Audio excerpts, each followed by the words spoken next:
What's going on, everybody? What is going on? Good morning. Good morning. Hopefully, everybody's having a nice start to their week. Happy Monday. Got a busy show lined up today. Got a lot of content that I've been sitting on here for the last couple of days. So, looking forward to getting through all that content. Like, it all kind of starts piling up here. By the time I get to Saturday, I'm like, okay, I think I'm ready. Get to Sunday. Thank you for being here. Appreciate you guys being a part of the show. Cheers to everybody here.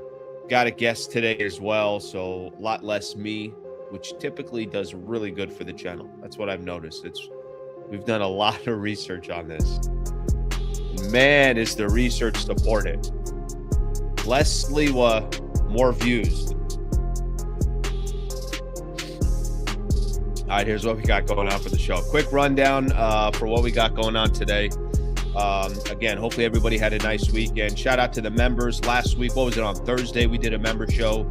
This week, we'll make sure to get another member show in. This kind of week is going to move a little. There was a lot of kind of guests that I was trying to line up that were all part of Summer League. So maybe this week, maybe next week, we'll try to get some of these guests on to talk about the Lakers offseason. So definitely looking forward to doing that with everybody. Here's what we got going on for the show today. Dan Wyke had an article this morning talking about Jonathan Kuminga and the price tag. Kind of interesting, a couple of these articles. They're also, if you guys saw over the weekend, was yesterday, Lu Dort got traded. All I see anytime the Oklahoma City Thunder do anything is that they're brilliant, that they're genius. How did they do this again? These guys save like $200 million in tax because of the second apron, because of the moves that they made. Who was it? Isaiah Joe.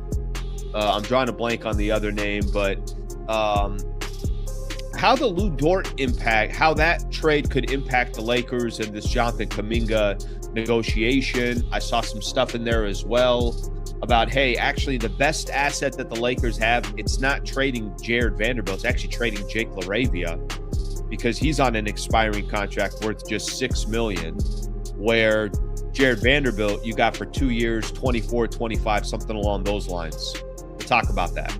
Talk about the impact of that. If you guys are getting sick of the Jonathan Kuminga stuff, I apologize, but I got no choice. If there's any new content that comes out on Kuminga, that is the biggest piece that's left for the Lakers this offseason. Luka spoke on the roster. This is kind of an interesting timing. We've been looking to have a guest come on who's been covering Luka his entire professional career, dating back, his European days, before he even got to Real Madrid. And the news that just came out yesterday, I guess he was a part of some golf event yesterday, Luka was. So we talked a little bit about the roster. Let's just say he didn't actually get into the most in-depth conversation about the roster, but we got a little bit. All right, we'll take a little bit. He kind of sprinkled the little crumbs there for everybody in regards to that. I mentioned the guest, Iztok Franko. So here's what I'll say about our guest, and you've probably seen him. He's come on some different, Laker podcasts, so he certainly has done this before and has made his rounds. But he has been covering. He's based out in Slovenia. Has covered Luka for his entire career, dating back to Luka with Real Madrid as a teenager, and of course, his time with the Mavs and everything else. He's like I said, been on a couple of these different podcasts that focus on Lakers basketball. He's got a good Substack. And one of his articles recently in his Substack, Lakers offseason transformed, what we've learned so far, plus what's next. So we're going to kind of look at this more from the lens of Luka Doncic, what he thinks, how he thinks this roster is built around Luka. If he thinks, what are some of the strengths, the weaknesses, where the Lakers still need to improve. So we'll do that with this talk. Nice of him to join the show. There was a couple things out there in regards to Austin Reaves and really just how he got to that contract. Dave McMenamin had put out an article, how he went from that 185 to 180. If you guys remember, that was reported probably about a week and a half ago. And I want to say Jovan was the first to report on that. But how he went from that 180 to 185, the sacrifices, or 185 to 180, the sacrifices that he's going to make. And then I'm going to just kind of have my own little segment on Austin Reaves of what's his ceiling. By the way, this is a real question too. Has he already hit his ceiling? I mean, is the best version of Austin Reaves, have you already seen him? Or is the best version still to come? So we'll talk about Austin Reaves a little bit. I'm sure people will get angry and tell me about his contract and everything else, and I'll read some of those comments because that just kind of comes with the territory. All right, and then last thing that I'll do on Lakers specifically, their summer league ended, was it yesterday or was it Saturday? No, it was on Saturday, right? Yeah, it was on Saturday. Ended against the Warriors 92 to 88. They lost. Just kind of a real quick recap. What did we learn? We got to see Adu Thero. We got to see Cameron Carr. We got to see guys like Arthur Kaluma, Chris Manning, a couple of these other players. So we'll spend a little bit of time on the summer league. Again, what do you really kind of take from it? How much do you take from it? And then we'll call it a day. A couple things around the NBA weekend recap, and then we will call it a day. Shout out to those who got a chance, who won those Harris prize packages last week. Got a couple of photos that I saw of people that were there at Harris Resort for the World Cup yesterday. So hopefully you guys enjoyed that. And shout out, of course, to our partners. All right, we'll get a couple comments in here. And then Isaiah Joe and Aaron Wiggins. Those were the two players. All right, thank you, Eric. Let's see what we got here from a few of our people. Let's see what we got here. Lakers look good, and we could wait it out on Kuminga and others that will become available during the season. Kuminga does add another piece, but he might not be the one for us. And it sounds like they kind of have their backup plan. They kind of have, all right, well, if it's not Kuminga, maybe it's going to be Matisse Thybulle. We saw that article last week that came out from – the only thing I would say that's a little odd for me, and I know I was mentioning this last week, every single thing that has come out, like anything that's happened that's related to the Lakers, I feel like Shams, Dave McMenamin, Dan Wyke, Mark Stein, every article that's come out, there's always this but the Lakers can also potentially get or they're still in the runnings for Jonathan Kuminga. There's always kind of a mention here of Jonathan Kuminga, so something to keep in mind there. I told you this would eventually happen. Austin Thieves, that's a new one. I mean, you didn't create that one. Let's all be honest with each other. Where did that come from, number one? And number two, gosh, people are very creative here. Just slow down here. The season hasn't even started yet. Just give it a second here. Okay, so let's do a couple things here. I might jump here just a little bit just because I think our guest is all ready to go. So why don't I do this? We're going to get into some of the Kuminga stuff. We'll talk about the impact that Lou Dort, that trade to Atlanta could potentially have in the tie-in to Jonathan Kuminga. And I might actually even just do this with our guests as we're doing it. So let me first welcome in our guests. Shout out here. Let me get this all set up here to Iztok Franko, who's taken some time to join us. Iztok, good morning, brother. How are you? Hi, Alan. I'm good. Thanks for the invite. Thank you for coming on. I appreciate you coming on, and I've enjoyed listening to some of your work here. I know you've been on some of the rounds here and come on some different podcasts, and you got kind of, it's a little bit unique of a story. I know a lot of the guests that we typically have on, in this one, we'll try to tie as much as we can to this show of how the Lakers have built around Luka. Maybe you can give some examples of obviously when Luka was in Dallas and what you think of the current roster. But nonetheless, thank you for coming. So you're in Slovenia, right? That's your day-to-days in Slovenia? Yeah. I'm Slovenia, based in Ljubljana, so Luka's hometown. And I try to watch the Lakers from here, man. So not always easy, but manageable. What time is it over there right now? Now it's 5:00 p.m. 5:00? Okay. Yeah. So when Lakers come on, what's tougher? Is it like the East Coast road trips, the 4:30s, or is it the 7:30s that are tougher for you? To me, to be honest, because I've been doing this like now for 8 years, I don't watch games live, most of them. Sure. I watch them early in the morning, so right away, fight with my NBA app, League Pass, hide score. So I watch, and anyway, I watch games at slow speed, so without knowing the score. So most of the games that I would write about, I would watch right away in the morning without knowing the score, but not live. But sometimes, for example, and this was more in Dallas, I think in LA. In Dallas, I think they had more like these European primetime games on weekends. NBA would schedule them. This we would do even here in Slovenia. I would do television. We would do studios, stuff like that. But I think it was only one Laker game last year on European primetime. Iztok, so just to give everyone some quick background here, because I think it will be helpful as we get into some of these Luka topics. And Luka spoke for the first time at this golf tournament. I know he didn't say much, but that was good timing to have that. How long have you been covering Luka? Yeah, I've been writing, let's say, about him or about his teams now. I mean, officially writing for like 6 years. But before I watched all the games, so even before a long time NBA fan, but I watch all his games, even last 2 seasons, every game of his last season in Real Madrid when he was really making his name, and when they have this crazy successful season, then also playing with the national team when they won the Eurobasket Championship in 2017. So it's almost 10 years. Okay, with that being said, you have watched this offseason for the Lakers. You know, they've there was going to come a point where the team was going to have to really just pay attention and focus and try to build around as best as they can around Luka Doncic.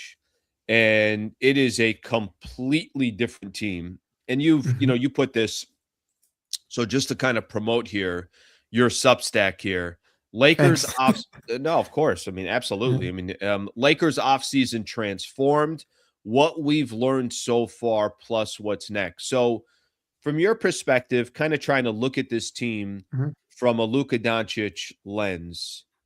I know there's more lens to look at, but we'll stay there. Yeah.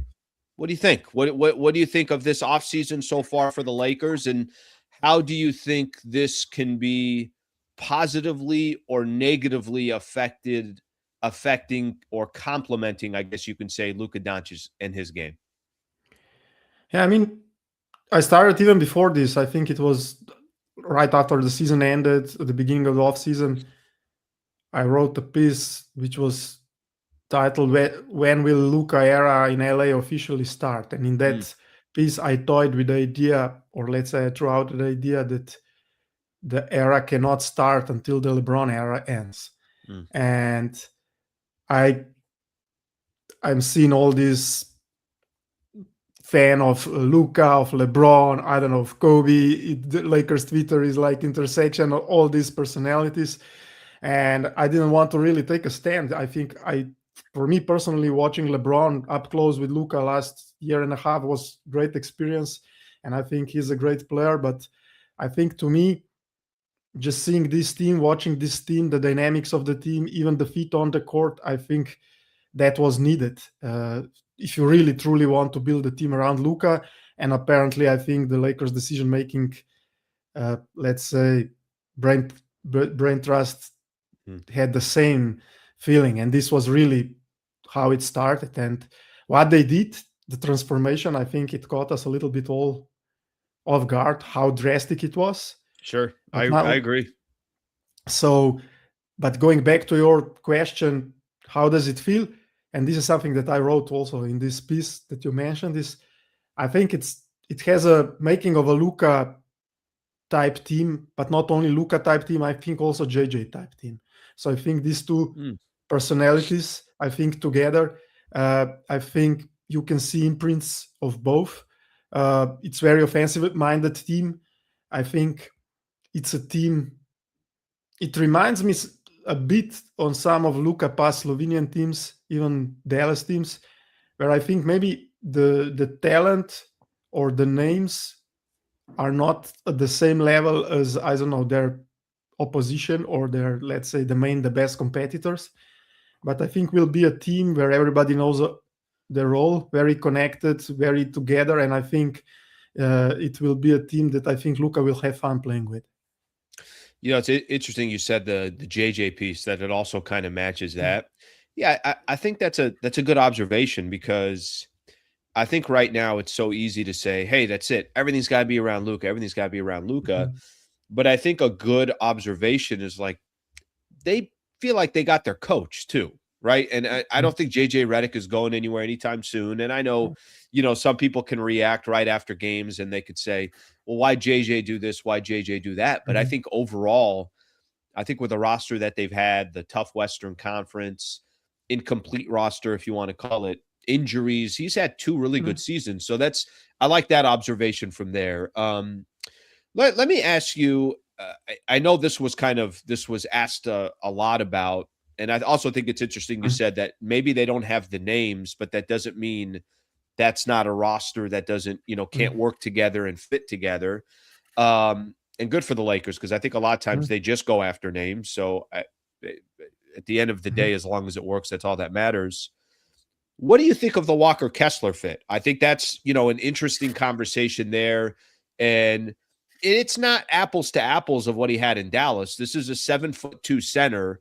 I know with Gafford and Lively, Mhm. they played a certain way in a certain style. Mhm. What do you think of the acquisition of Walker Kessler with Luka? I mean, I'm been obsessed with Walker Kessler last 14 days. I'm the next big piece I'm writing is actually a real deep dive about Walker Kessler, so it's great timing. I think I watched last 3 days. I watched like more than 20 of his full games. So Wow. to me, he's the big gamble. I mean, they put all these assets and the swing. Luka wanted a big man. I think Luka specifically wanted either him or Jalen Duran, so that was not a secret. So he wanted an archetype, and I think he will the role will come with huge expectations.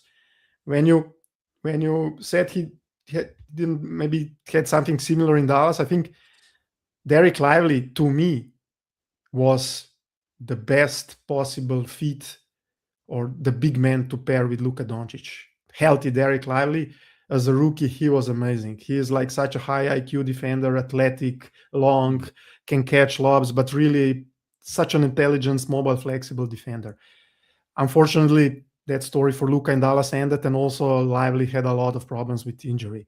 So I think his career path got derailed by this injury and how they handled his injury in Dallas.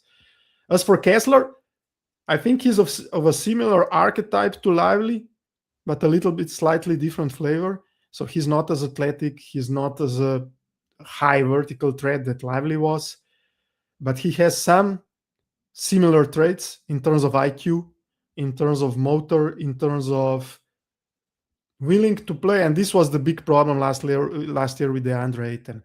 No matter the touches, Walker Kessler will Hmm. do the right play. He will hustle back. He will run defense, offense, transition. He will hustle for offensive rebounds, even if he got 3 touches or 15. Hmm. And believe me, in Utah, playing with the point guards that he had, like basically rookies or players that wanted to Sure. hand their shots, there were a lot of games where he didn't get touches. And I think it was Steve McMahon who reported, I think, last year during the season that I think there was a Western Conference center wanted to play with Luka, and I think that was Walker Kessler. Hmm. So I think he will be really enjoyed playing with Luka because, to be fair, his offensive game is a little bit limited. But if I again comparing to Lively, I think the other strength that Lively didn't have, at least as a rookie, was his strength and offensive rebounding.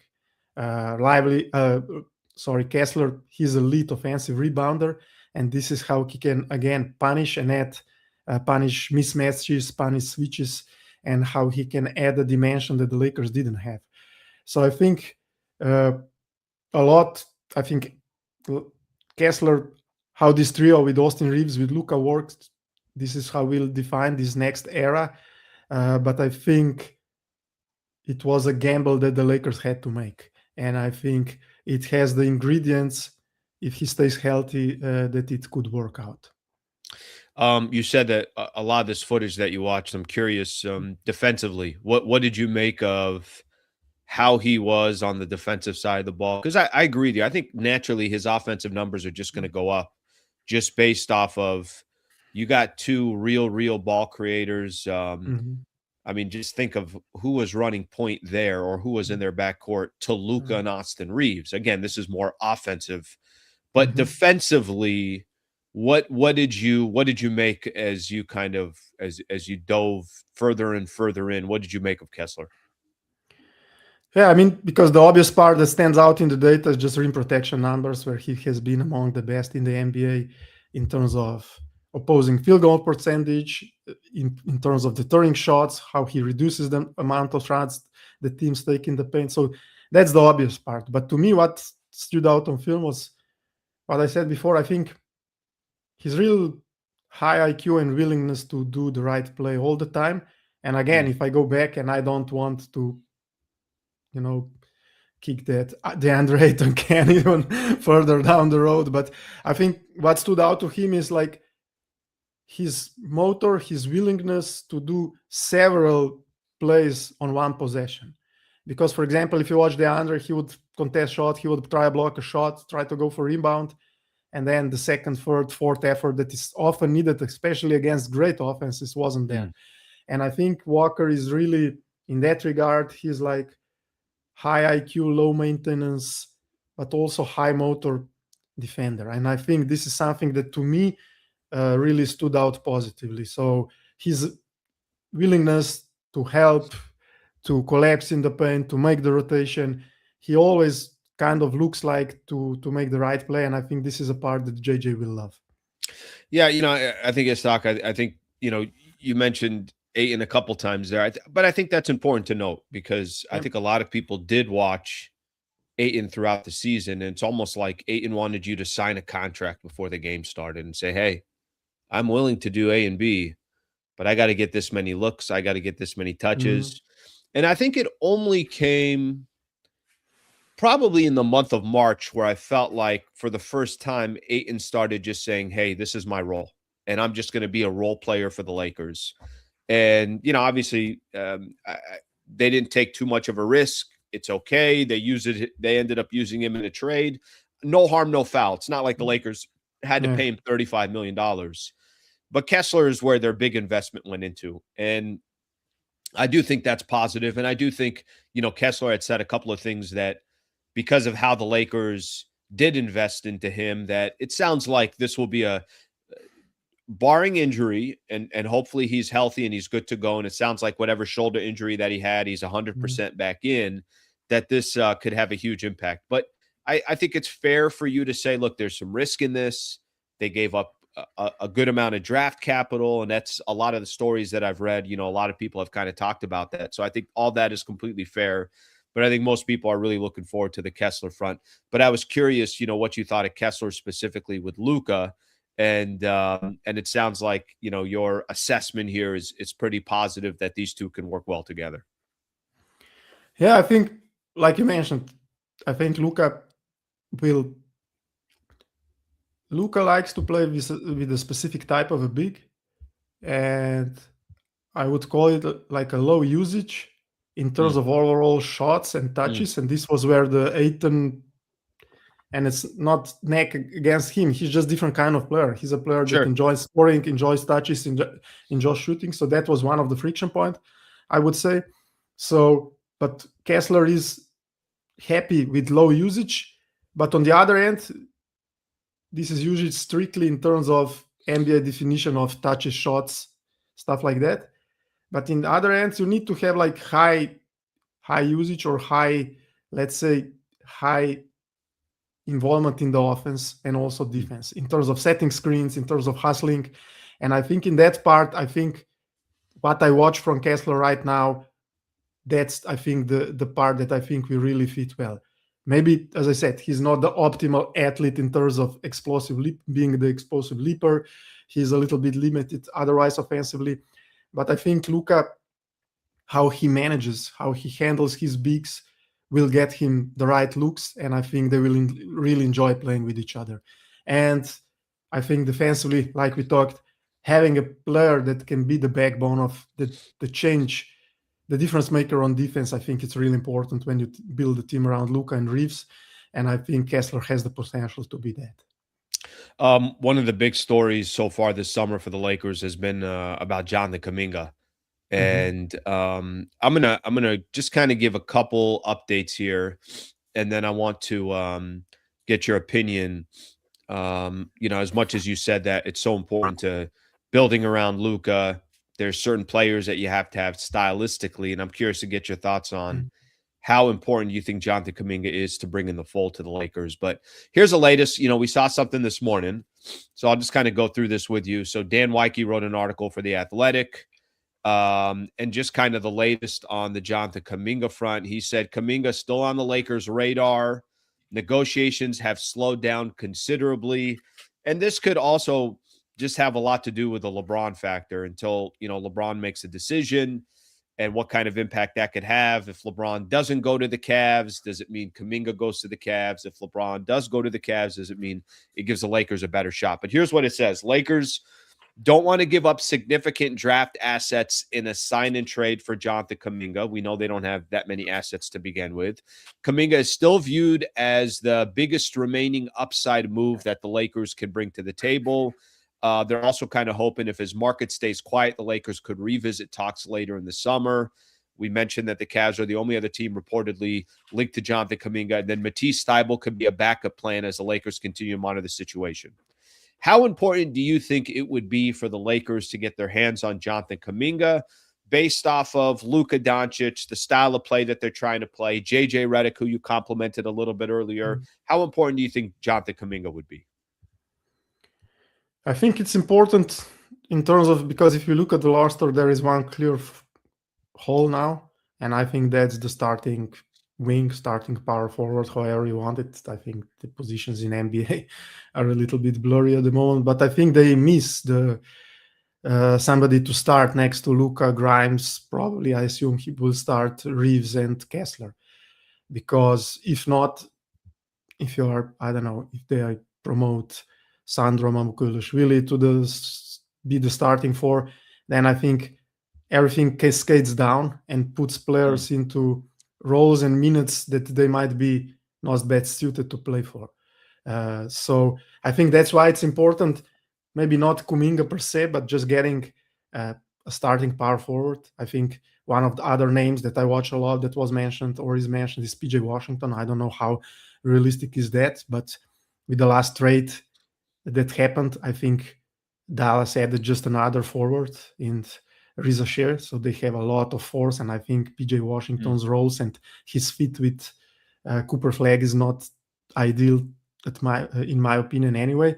So I'm not saying or speculating that the Lakers will add PJ Washington. I'm just saying that adding a player of that caliber to fill that round that roster and push everybody down, push Mamu to his bench role where he could be first big off the bench, either backup power forward or backup center, small ball five. I think that is very important. It would push, I don't know, Jake LaRavia in his 7th, 8-man role, and everybody else. So I think that's why I think it's important for the Lakers to find that starting caliber talent that can play 25 to 30 to 32 minutes and reduce other minutes to a lower number, because otherwise I think we will see guys like Zaire Williams, Matisse Thybulle is a name that is thrown around. So I think these guys are all suited for this lower minutes role because of their limitations, and over the course of the season and especially the playoffs, then these limitations really define the ceiling of your team. So that's why I think Kuminga would be a big get. I think he's also a player that would fit one type of player that we've seen in the past play great with Luka, and that's very athletic player. So I think, if anything, Kuminga is a great athlete. So I think in that regard, I think he would fit really well. I saw something too. There was an article that was written. Sean Devaney, who does a good job for Heavy.com. Lakers hoping Jonathan Kuminga gets desperate after trade news. But PJ Washington was mentioned in that article. And we've seen PJ Washington's name brought up a couple times. And you're right, it's so different. Like the value PJ Washington had when Luka was there versus since he left. And that team is completely different. They are building around Cooper Flagg. They Mhm. changed their president of basketball operations. They changed their head coach. They're completely going in a different direction. And frankly, is that a contract that the Dallas Mavericks want? Probably not. Is that a contract that the Lakers want? I mean, I know there was some reports. This was a little bit earlier, but Mhm. they weren't too crazy about PJ Washington's contract to begin with. But let me say, article mentioned that PJ Washington, Lakers have reportedly not been interested in his contract, and the article believes that the Lakers don't have enough assets to realistically trade for him. But I think what you're talking about is not necessarily PJ Washington, Yeah. but somebody like him. Not necessarily Jonathan Kuminga if that can't happen, but somebody like him. And I think you're right, that the glaring hole right now on the Lakers roster is a wing. And I don't think they brought in Zaire Williams for a 1-year, $3 million deal to come start for the Lakers. I think I agree with you. I think they would prefer Mamu comes off the bench. But you're right that there's this kind of trickle down effect where if they can find the right power forward or ring to slot him in there, and I know, obviously right now the conversation's been about Jonathan Kuminga, it might just naturally make a natural flow for the rest of the roster here. And I'm sure Luka would love to play with PJ Washington. I'm just not sure how realistic that one is. Yeah, yeah. Like I said, I think he's the name because of the past and because of the connection that is very obvious, but they need somebody like him. I think if you go to PJ specifically, he also brings size. I think this roster is still, if there is one gap, I think they were pretty successful at adding way more speed and Sure. athleticism in that regard. So I think Quentin Grimes is a fast player. Colin Sexton is a fast player. Mamu is a fast player for his position and active. But I think they lack a little bit of a size. So behind Kessler, behind Mamu, there's only Kevon Looney, who we will see how much does he have left. So I think having a four that can play some small ball five, or at least the four with size, I think it could be a good fit. And that's why another element, for example, that PJ Washington would fill. Kuminga, it's a little bit different archetype, but still, I think where he excels is, like we said, it's athleticism. So I think the articles that you mentioned, all these things, I think that's a little bit play from each side involved, just trying to see what the market is, bargaining Sure. about the price. And I think this could go on into the summer, and there could be other players. I think if you look back at what Rob Pelinka said, it's like part of their flexibility is to willingness to take on salary that some other teams don't necessarily like or would like to Sure. have long term of the roster. So I think this flexibility to take some of these salaries, I don't know, to tie it to Vando's contract and take more money. I think they can take a lot more money if they trade him or some of the other people. So we will see. Uh, I think the moves that they make, despite that hole, I think the moves that they make, I think bought Pelinka some time, so they don't necessarily have the pressure. I think even if they start the season with this roster, there would be, let's say, some concerns, but I don't think it would be panic. I think the roster is deep enough to start the season, but I think it's a hole that they will have to fill at least until the next trade deadline. Okay, so Luka's opinion we saw yesterday. I think it was just the day before. Mhm. Interview with the Golf Channel. Luka told reporter Rich Lerner, "Yeah, I think we have a really good team. Very excited to start a new season. Obviously, the last season didn't end how we wanted, so I'm very excited for a new one." I mean, he really didn't expand or anything like that. But as we sit here today, I know there's no way of predicting it. How do you think this team as is? Let's just pretend this is the team that they start with. And if you want to say, I mean, if you want to look at it from the perspective of they got Jonathan Kuminga, that's fair too, because I do think that's significant, whether that happens or it Mhm. doesn't. How does this team, you think, stack up in the Western Conference, and how do you think it plays towards the strengths of Luka Doncic? Yeah, I think a lot will depend on Luka and his health going into the season. Also Austin. I think even last season we saw when both are healthy, the Lakers can be a very good team. They won a lot of games even when LeBron was not playing. So I think, like I said, I think this team will be better than just the sum of their parts, because I think it's the hierarchy, the style of play, and I wrote a little bit about that. I think that's where it goes to the JJ part and Luka's part. Luka, prior into the in the summer, when asked what does he like, what around him, he said two things: a shot blocking, rim rolling, catching lob, big man, and a lot of shooting. And I think they added shooting. And when people look at shooting, for example, last year they had Rui, they had Kennard, who are great, one of the best shooters in the NBA, but they were not really high volume 3 point shooters. And if you look at the players they added, Colin Sexton, Quinton Grimes, Mamu, even Zaire Williams, they are all high volume 3 point shooters. So I think this is the makeup of the roster that Luka and JJ like. So I think offense analytically is set up to be much more efficient, because I think for all of how good their offense last season was, it was very mid-range heavy offense. So they were second in the league, I think, or best in mid-range and rim efficiency, but they were, I think, at the bottom part of the league in 3 point volume. And I think this team will be much more analytically driven in terms of getting to the rim, either taking the free. That's one thing. Offensive rebounding is another area that I mentioned, could be with Kessler. And if Looney has one strength, he's an elite offensive rebounder. So that's, again, something that speaks to analytically. So I think this could be a very interesting and very good regular season team, probably somewhere to the level that they were last season.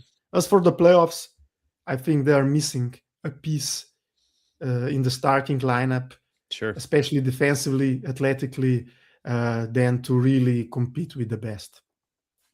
All right, Iztok, do me a favor here. Can you? So your Substack is Diggin Basketball. Is that correct there? Yeah, correct, Okay. correct. So Diggin Basketball. Tell us a little bit about those who have yet to subscribe on your Substack. What kind of comes with a subscription there? Would love to promote, obviously, the work that you're doing. Yeah, it's just a lot of basketball talk, a lot of deep dives for people who want to read long form data driven articles. This is the place. As I said, I've written a lot about the past transformation. Now, what I'm looking to do is like deep dives on different players. And as I mentioned, Walker Kessler is one that is in the making, because, as I said, he's such a fascinating case. So this should be up either tomorrow or in the next days. And it's a lot of content. Article comes, like I said, in long form 2 or 3 times a week, and where we can geek out about basketball. So for people who want to dig deeper, there's Diggin Basketball. All right, article right now, Lakers offseason transformation, what we've learned so far, plus what's next. Diggin Basketball on Substack. Iztok, I appreciate you coming on. I'm sure as we get closer to the season starting, or once we get into the season, let's do it again. We can react to some games together. Thanks. This was awesome. Thanks for the invite. And yeah, would love to do it again. All right. Thank you very much. All right. That's Iztok right there. All right. Great stuff. Good stuff from him. It's the first time him and I have connected. Enjoyed that conversation. And obviously somebody that knows his basketball. And I kind of, the idea here was to kind of look at it a little bit from a Luka lens, if you want to put it that way, and somebody like him who's been covering Luka since he was at Real Madrid. I think it's an interesting perspective. If the keys are handed to Luka, what do we think? If this is the direction that the franchise is going in, what do we think? Did they do the right moves? Did they make the right moves? I like that he also was, kind of put JJ Redick into that mix as well, of like, hey, you're not just looking at Luka, you're also looking at JJ Redick. So good stuff from him.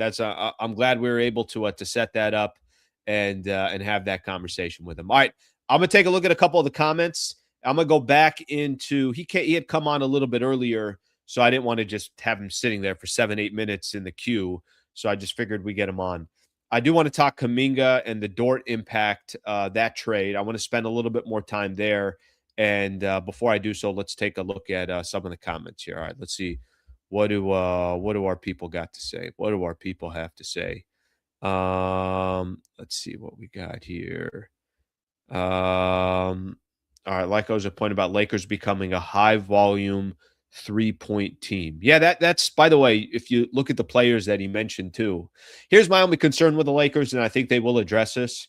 I don't think I need to give I don't think you guys need me to give a World Cup analogy, but I'm going to give it to you. Defense wins championships. So that's my only thing. You know, like I think there is a piece, and I said this before last year. And to be honest with you, they started playing better defense as the season went on, but I don't need to see 130 points. And I think if, you know, you're a squad out there where it's all about just high volume threes, that's fine. I think there are some things that are going to work to Luka's favor and work to Austin Reaves' favor. But I think at the end of the day, they got to have defensive players. So he would not stop emphasizing, like, yeah, but, you know, they don't have a wing. He's right. They don't have a wing. They don't have a starting wing, and that's a significant position right now for the Lakers. Let's see what we got here. I agree with this. Using analysts to become more efficient. Walter Group already working. Okay, let's get a couple more in here. Starting Vando at the 4, defense, rebound, start, make JJ earn his money as an offensive guru. You know, here's the issue with Vando, and I'm not telling you that it's a guarantee or a lock, but doesn't it feel like Vando's days are numbered with the Lakers? And listen, he may very well end up staying on the roster. And I'll point out this article a little bit earlier that I was reading over the weekend that Eric pulled up, but maybe he is going to be a part of this Lakers roster. But damn, doesn't it kind of feel like that ship has already sailed? And sometimes you might want to do something, and maybe even Vando doesn't want to be on the Lakers, and he still ends up on the roster. But to go from not being on the roster to starting for the Lakers, that'd be a little bit of a surprise. Let's get some more in here. Lakers are putting themselves in a position to wait small markets struggle with cap, and that's where Lakers will step in, and we'll see blockbuster trades. I don't think the market matters. I think it's more it doesn't matter because everybody's playing on an equal playing field. This is one of the reasons why I love the NBA, but they can still be opportunistic because there are franchises out there that are either trying to shed salary or maybe they're not run as well as, other franchises are being run, or maybe they're turning the page and saying, like the PJ Washington, I think is a good example. PJ Washington had a tremendous amount of value when Luka was there and you were making a playoff run or a finals run. Does PJ Washington have the same value to the Dallas Mavericks today as he did 2 years ago? I don't think so. PJ Washington's contract today does not represent who he is today. PJ Washington's contract represents who he was a couple of years ago. So that's just one example. And again, I'm not sitting here trying to tell everybody that he's coming or anything along those lines. All right, let's get one more. Zaire is so underrated. Okay, we'll see. We'll see. I mean, look, value-wise, he's only making $3 million, so there's, obviously a lot from there. All right, shout out a couple of people here giving love to the guests. Glad you guys liked it.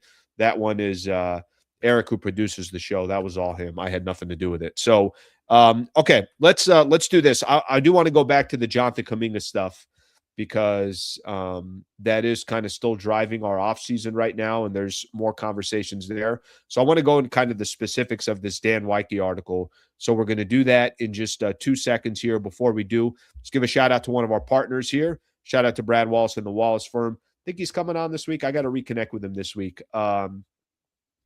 They have been a partner here on the channel. I've been independent for about 2 years. He's been with me almost the entire time, was with me when I was on radio. I think the reason why I like mentioning that is just somebody that is obviously very loyal to the channel, loyal to the audience. If you, a family member or friend, is in need of an injury attorney, just know that you got Brad Wallace and the Wallace Firm.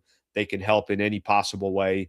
And I hope you guys never need him. He can help anyone in the state of California. Shout out to our listeners that have reached out to me directly and said, hey, Al, here's a situation, predicament, family member or a friend is in. Can you introduce me to Brad Wallace? The answer is yes. So if anybody needs my help, I'm happy to do so. Shout out to Brad Wallace and the Wallace Firm. wallacewins.com/Sliwa. You could also just go to that website, fill out a free consultation, and someone from their team will reach out to you, and they will be willing and ready to help out as best as possible. Okay, so let's jump back into this stuff because, while I was having the conversation, I don't think I got a chance to really get into the Kuminga stuff. Here's the latest, and again, this is I think there's going to be so many factors. I thought what might be settled here, within a week or so. Maybe I'm wrong on the Jonathan Kuminga stuff. I don't know if this just has to do with the LeBron stuff anymore. I don't know if this just specifically has to do with. It sounds like the Cavs are the only other team reportedly linked to Jonathan Kuminga. We do know that it sounds like Matisse Thybulle would probably be a backup plan for the Lakers. They are hoping that the market kind of stays quiet or it dries up on Jonathan Kuminga. The Lakers will try to, obviously take advantage of that and jump on that if that's the situation. The only thing that I will say that I think is interesting is yesterday, one of the big stories that came out in the NBA, this was before the World Cup, that Lu Dort was traded. And I don't know how much this, will have an effect, but I'm going to read you guys a couple things here from a Sean Devaney article from Heavy.com. It says the Hawks' recent trade for Lu Dort may have made it much harder for the Lakers to acquire Jonathan Kuminga through a sign and trade. And right now that looks like the only path for the Lakers. They officially signed Zaire Williams over the weekend, so they hit their roster. They're at 15 roster spots. So as of right now, they don't have a roster spot available. Not that they can't make one available, but I'll kind of get through the point that I'm making here. So go back to that. So the Lu Dort trade. So Atlanta acquiring Lu Dort gives them another defensive wing and a crowded roster. Hawks are viewed as less likely to participate in a sign and trade for Jonathan Kuminga. So this could potentially hurt the Lakers for a sign and trade. Their best path to acquiring Kuminga, that might have been their best path. So something to keep in mind. And then we do know what happened in the Lu Dort trade. Lu Dort and Ryan Nembhard. By the way, Atlanta, kind of nice moves, if I'm being honest with you. I like what they're doing. I like they already have Nickeil Alexander-Walker. They already have Dyson Daniels. They already have, why am I drawing a blank on their absolute stud? Drawing a blank there. Anyways, point is that they got some guys. They got an interesting team, and they add a really nice veteran in Lu Dort. OKC is getting some second rounders. Zachariah Ricochet is going to the Dallas Mavericks, so they're kind of obviously looking like they're taking a little bit different of a path, which makes it more interesting, in my opinion, on the PJ Washington stuff, if that is something that obviously comes to fruition or anything along those lines. But just I thought that trade, without directly affecting the Los Angeles Lakers, kind of had a little bit of an effect. The assets for the Lakers, what do they really have right now from, a sign and trade perspective? Tradable draft assets they have is a 2032 first-round pick swap and 3 future second-round picks. So that's where the Lakers are sitting in regards to that. So I don't know how things are going to clear up on the Jonathan Kuminga stuff, but I do know that the rest of the NBA is working. And the rest of the NBA is making moves, and the Lakers kind of have to sit in this little this wait and see, as LeBron James still has only had about 22 days to make a decision on what he's going to do in free agency, and has only narrowed it down to 19 different teams. So, look, I don't know what LeBron's going to do. I'm waiting for the ESPN special to come out and do like a countdown kicker where it's like 60 days until LeBron makes a decision. But until this man makes a decision, it still sounds like there's obviously a lot that's waiting here. The only other thing that I thought was kind of interesting here in regards to the only other thing that I thought was interesting here in this article that had a couple more layers as well. Sean Devaney had another article basically saying that, I'm going to read some of the quote here, but he's saying that the best trade chip that the Lakers have is Jake LaRavia, not Jarred Vanderbilt. And I agree with it. I think there's some truth here. Here's what he said in his report. We should try to get Sean Devaney on. The guy's done a phenomenal job writing just a ton of good articles out there. But the Lakers have found teams more receptive to take on Jake LaRavia's remaining $6 million contract for 1 year than the $25 million over 2 years for Jarred Vanderbilt. That's a significant difference. I mean, I'm with Sean here. If I'm another team out there, I think there's more upside with Jake LaRavia. It's a lot less expensive. There's a lot less risk. And I only got to have him for 1 year if I don't like it or if I don't think it's working out. He continued to say, in fact, in something of a surprise, one executive called LaRavia the Lakers' best trade chip. So not obviously the Jarred Vanderbilt piece. LaRavia is a guy who you can ride when he is hot, but it gets tough when he is not. But he is tough. He plays every game. He hustles. You'd like to see better defense, but he hustles. And $6 million, most people would take what he gives you for that. So Jake LaRavia entering the second year of a 2-year contract, $12 million. So just $6 million owed. We know Jarred Vanderbilt's contract, third year of a 4-year, $48 million deal. Vando got paid. Let's give Vando credit from that perspective. Hasn't really turned out. And his fit's been interesting with the Lakers. His relationship with JJ Redick hasn't been all there. I think about last season during one of the timeouts where Vando was going up to him. I'm like, Vando, that ain't a good look for you. Even if it's JJ Redick's fault, it's like, can you guys take that back to the locker room? So whatever happens in regards to that, that's the latest on Jonathan Kuminga. And honestly, there has been new stuff that has come out, and the latest stuff coming out today is basically that the Lakers are trying to, do everything they can to not give up too many draft assets, and they already don't have many assets to begin with. So what happens from here, we'll see, but I think it's clear from a wing perspective, the Lakers struggling from a wing perspective. All right, let's see what people are saying. LaRavia is horrible. Yeah, Jake wasn't really all that good. Playoffs, the guy wasn't good. But again, I'll go back to this. I'd rather have Jake LaRavia's $6 million expiring contract than Jarred Vanderbilt's 2 years, $24 million contract. So if we're just talking about, cost-wise, did LaRavia play all 82, right? Wasn't that something LaRavia did? He was there for all 82 games. It's like Jake LaRavia is like this, I don't know, this starting pitcher or this bullpen guy that just gives you innings. You got to get to 162 games. It's like, yeah, well, he just gives us innings. He eats up innings. And that's a little bit of what he is for the Lakers. All right, let's get some more here. No more Dort to hound Luka. That's right. He goes to the Western Conference. We'll take that. Reaves already peaked. Zaire Williams is 100 times better than Kuminga. I will tell you this. There's some people that are really high on Zaire Williams. I'd rather have both. Let's put it that way. I'd rather have Jonathan Kuminga on the team and also have Zaire Williams coming off the bench. So that's what I would say in regards to that. Okay, real quick here. I'm not going to spend too much time on this, but Austin Reaves, an article for ESPN, had said everybody knows it's completely different team. There's going to be different things asked of different people. And if that's what JJ and the staff asks of me, I'll do it to the best of my ability. Austin Reaves is, we all kind of know this. He is going to be somebody that's looked at this upcoming season, and there's going to be a lot of conversation about Austin Reaves. I think this is more of kind of a deeper dive later in the week to talk about Austin Reaves' ceiling. I feel like I'd be kind of rushing into it today if I did it, but Reaves was a part of this article with ESPN. He kind of understands what his new role is going to be. I'm going to wait on the what is Austin Reaves' ceiling, because we know that, obviously a lot of people are going to be talking about Austin Reaves.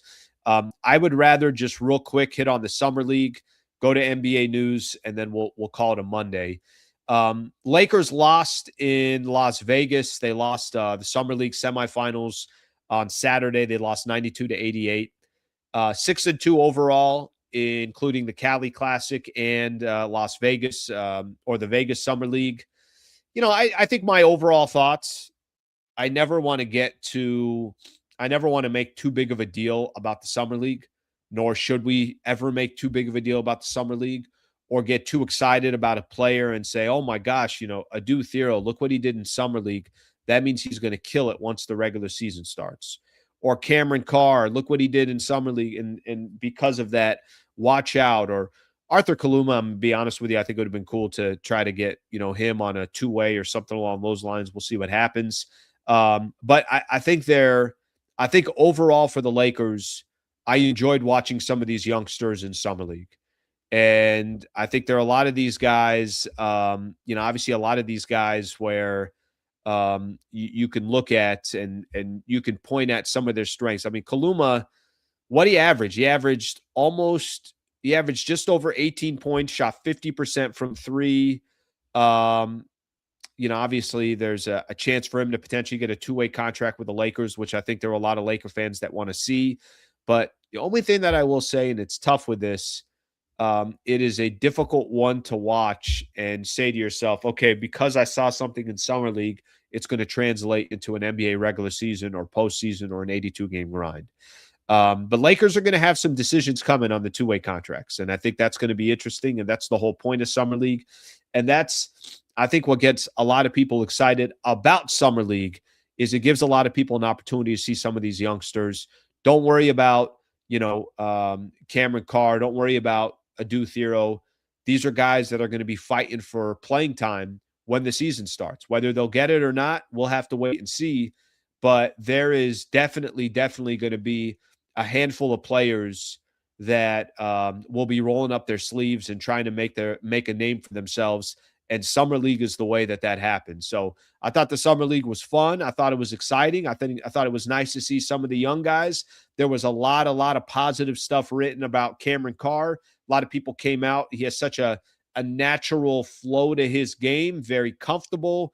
And now we'll just have to wait till these guys come out in October and preseason starts and see what they're all about from there. So hopefully that helps. Only other thing I'll mention here, Lakers announced that they're promoting Zach Guthrie to assistant coach and head of player development. So he was the head coach for the team's G League affiliate to assistant coach and of player development. Guthrie led the South Bay Lakers to the G League best record last season in his first year as head coach.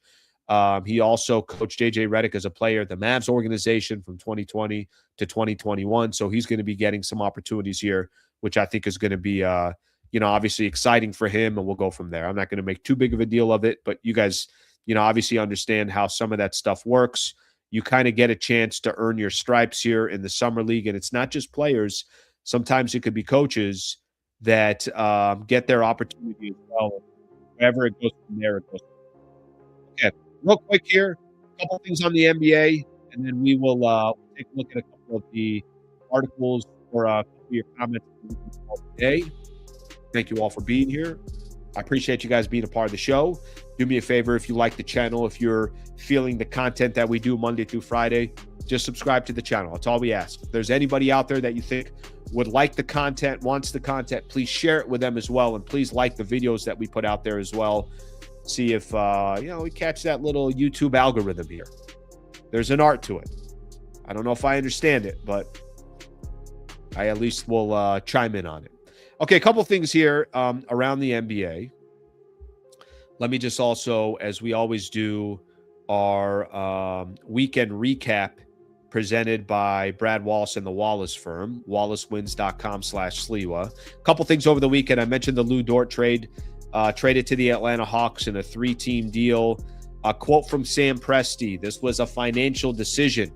The impression I've been given is that the savings generated this summer and from being out of the tax the last several years will be reallocated to future teams."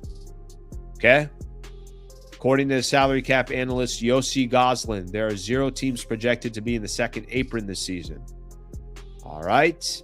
This would be the first time since the apron system was put in place that no team will be in the second apron.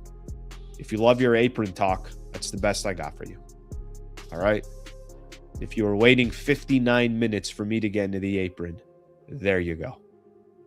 According to John Hollinger, it is possible there's no resolution to the Aspiration Clippers investigation by training camp. What the hell do these teams do then about the trade?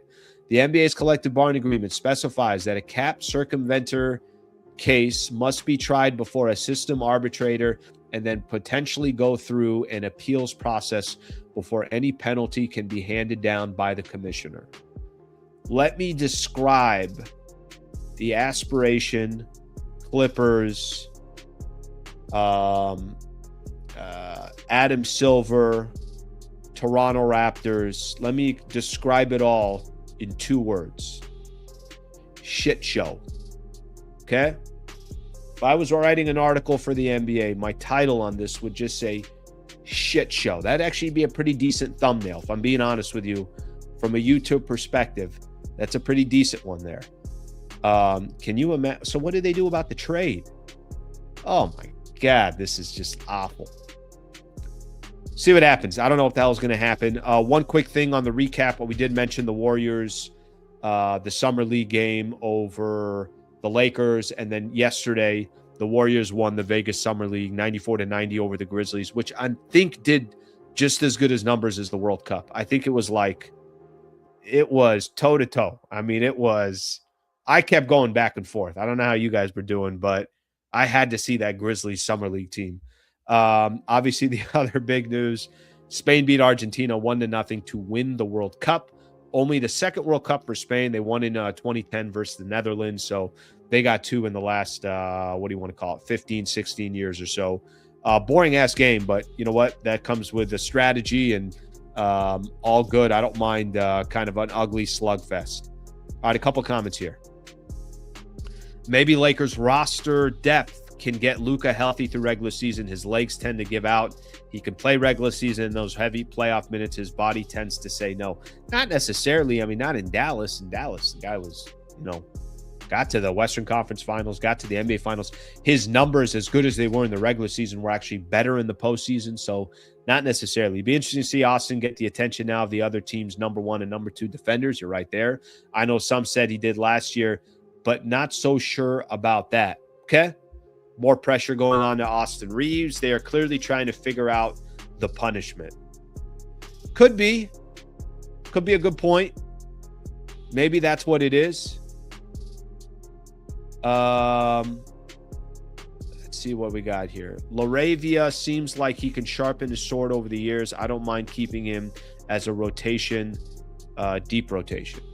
Not everybody feels the same way. Slee translation. If you're going to be ass, have a cheap contract. I think that's referring to Jake LaRavia. All right, final one here. Let's read one more here. If Lakers lose out on Kuminga, stack up cheap options with potential and hope of one or more breaking through. Tybalt, Jones, Kamula added to Thero and Williams. Yeah, that could be what the Lakers strategy is. And it sounds like the Tybalt thing is a good one there. What do we get? Eric put, what do we get? LeBron signing announcement or the resolution of neither? We'll get the end of the season before any of that happens. All right, my people, great stuff. Fun show today. Awesome show today. Shout out to Iztok, who joined the show. Iztok Franko came on. Shout out to Eric Scalar for setting that up. Thank you again to Brad Wallace and the Wallace Firm for being a partner. Shout out to all our listeners that are hanging out through the summer here as we're on July 20th and still kind of a lot to get figured out. So thank you all for being a part of the show. Please subscribe to the channel. Back tomorrow morning at 8 a.m. Thank you, everybody. Hope you guys have a great rest of your Monday. I will see you tomorrow morning.